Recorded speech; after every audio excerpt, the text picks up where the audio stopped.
Welcome to Friday with Mr. B. B standing for Bedan.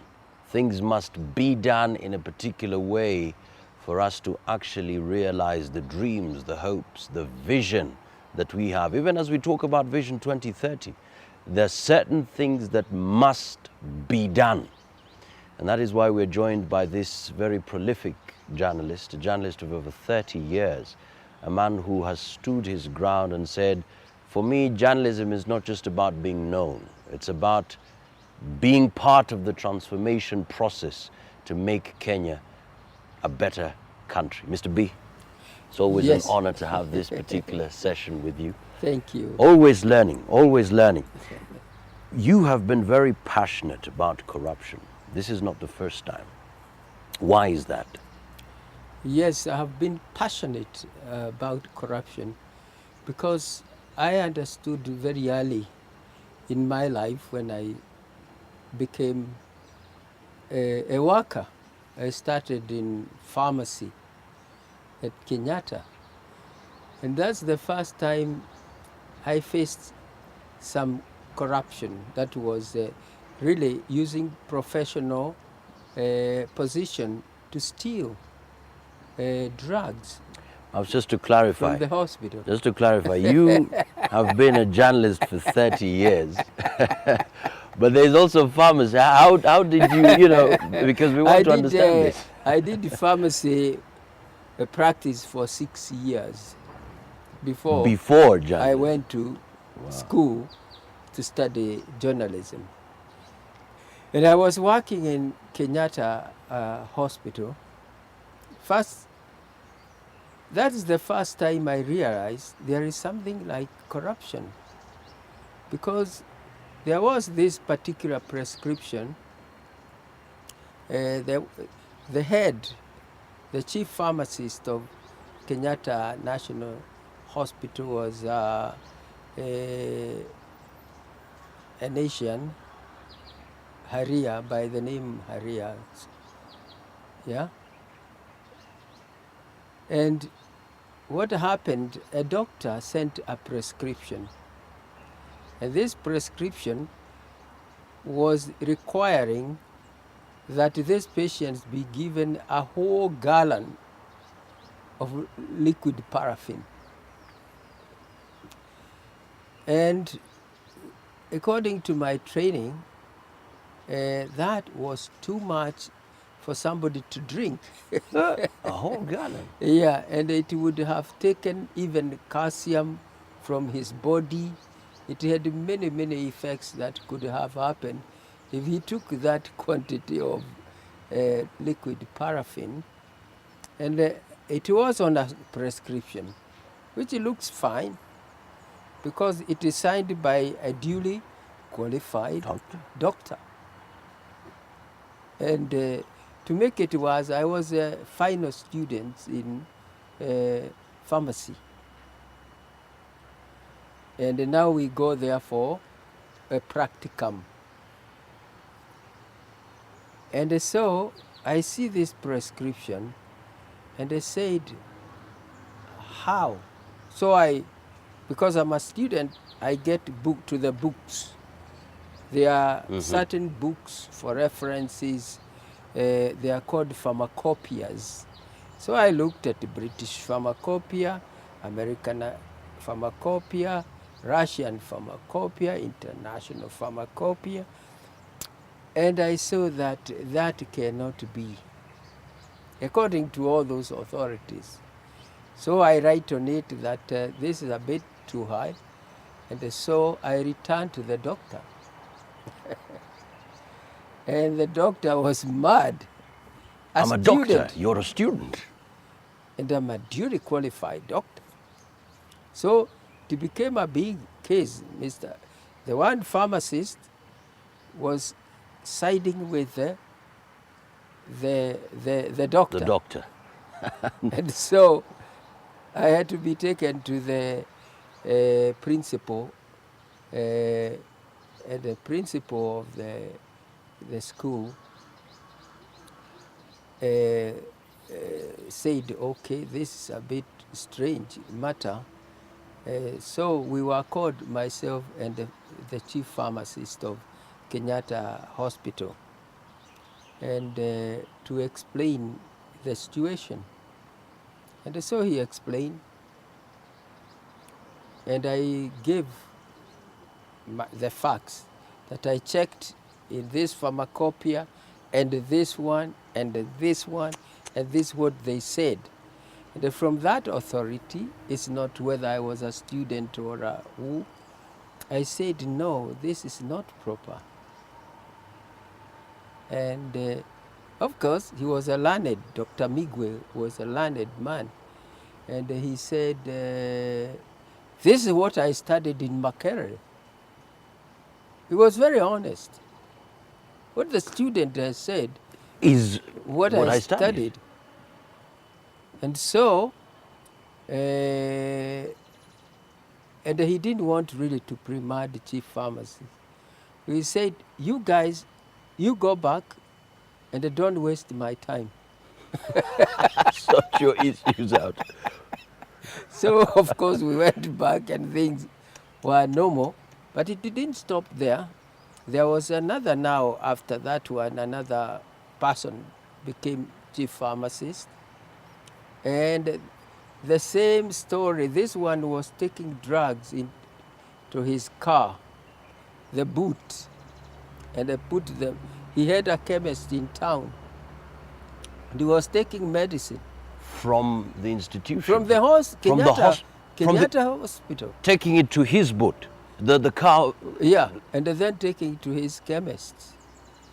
And so, I went to see the administrator of Kenyatta National Hospital. I said, this is what is happening. And being a student, you know, sometimes, no, this time I had already graduated. I was working. And they start to investigate and to watch. And they just found him the day he was putting in that boot the medicine. So he was arrested, and he was jailed for 4 years. So that's how far back I started, and I knew that this idea of I can make money from the public started to be planted, strengthened in my mind.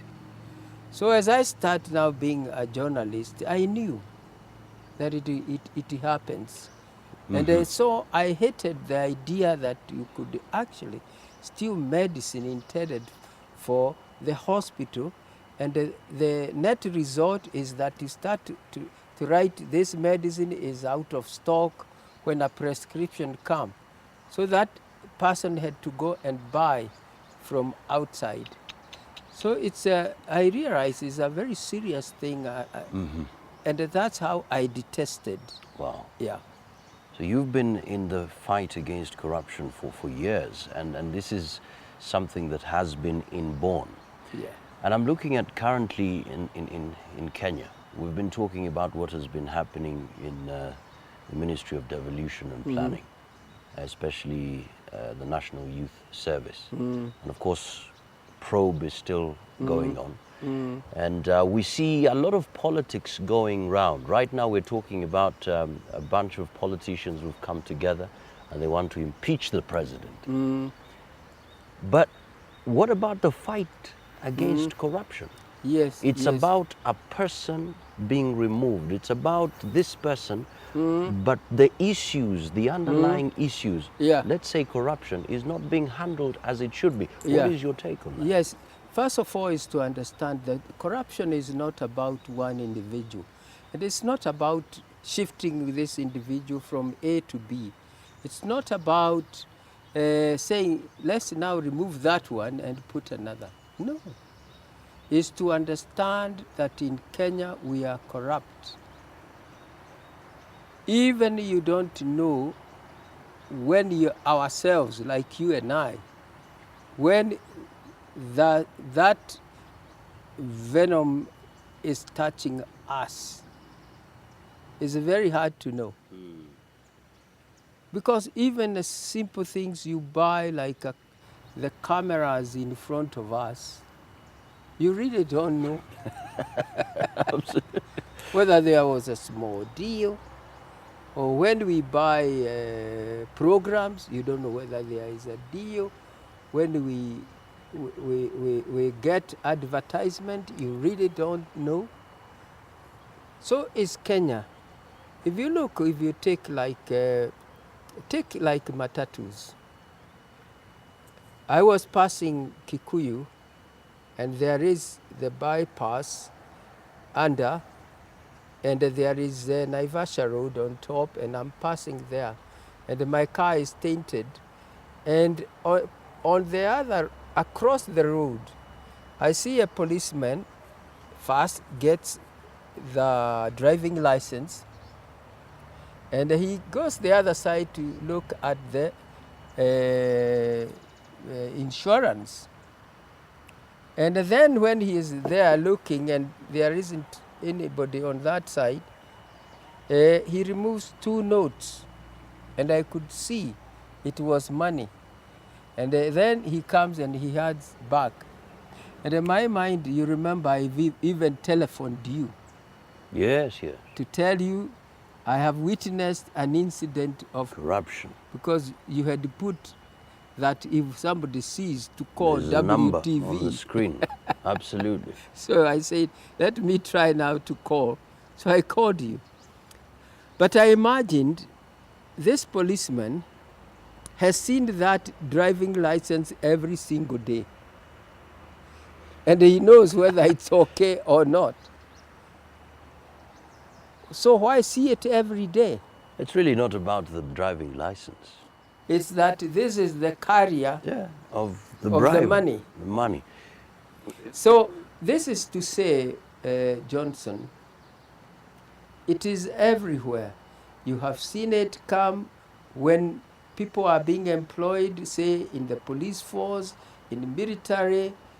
When you go to take your child to be taken in a school, if you went to have something to be done for you in a specific ministry, like land and everywhere, and so it is something in our whole society now. Right. My concern, and perhaps this can take us to the break. Yeah. Just using the same example you've given. Yeah. Was it along Waiyaki Way? Yeah. All right. If at all there was an accident Yes. and 50 people died, Yeah. or even another car behind Yeah. saw 50 people dying Yeah. at that particular spot, Yeah. all the vehicles would stop. Yeah. People would rush to that point Yeah. to help. Yes. But you see, this is a bribe being taken. Yeah. And we've come to a place where we see it as normal. And I'm sure perhaps it was not even you alone who saw that. Yeah. There's so many people who saw that happen. Yeah. Even my son, Kanji Mbugua, rang me that another place he went, they also saw a police take money from the license. See? So it's very, very open. Yeah. But then, Mr. B, let's connect this too. This is a person who was paid a bribe. Let's say there was a mistake. This is the same person who was perhaps over-driving, over-speeding rather. Yeah. They cause an accident that will kill Kenyans. But we will act when people die. We will act when there is an accident. But at that point where a bribe is given and being taken, we don't act. Yeah. How can we reconcile the two so that people take it, when you see a police take a bribe, You know you it's take it death. as serious Death. as somebody dying? How can we do that? It's one of the most important thing is to change idea of the word corruption. And I have said before, and I see these people as killers of our society. So when you see corruption, however small it is, this is a killer of Kenya's society.